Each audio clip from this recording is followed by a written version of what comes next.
G'day viewers, here we are on Sandpatch Grade on driving the new CSX S for Stripe SD40 that's come over from Clinchfield. Now this one's a little bit different in the dynamic brakes department, so I just thought I'd show you how they work. So we've already got our throttle in idle, and I'm going to bring the selector lever down to off and just wait a few moments. You can see the speed is starting to creep up quite a lot. And now I put it in B for brake, and now we wait a moment. The braking system will start to come on, and you'll see amps on the amp meter. There we go. Now we can start using our throttle as the dynamic brake lever.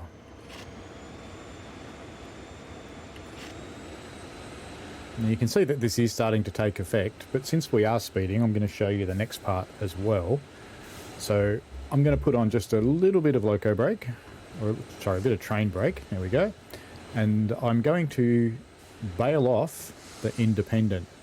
So what I did there, you probably noticed when I did the initial application that the brake pipe the brake pipe needle on the gauge here dropped down to about 7 pounds under what it was, so it's about 83 now.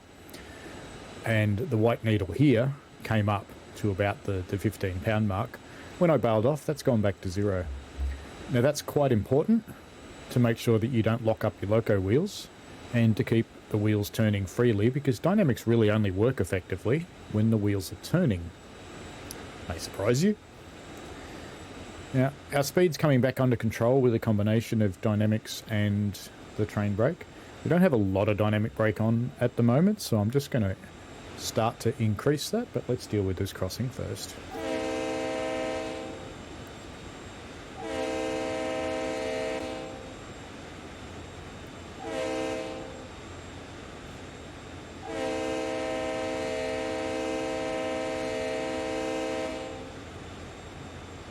Alright, so what I'm going to do now is I'm going to release the train brake completely.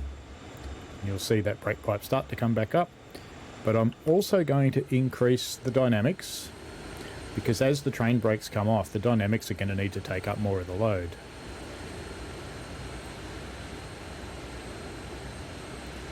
So we've got a little bit of surging back and forth in the train consist at the moment as we're switching over from the train brake to the dynamics, because the train will bunch up against the locomotive, and that's what causes this surging. But it'll settle down pretty quickly.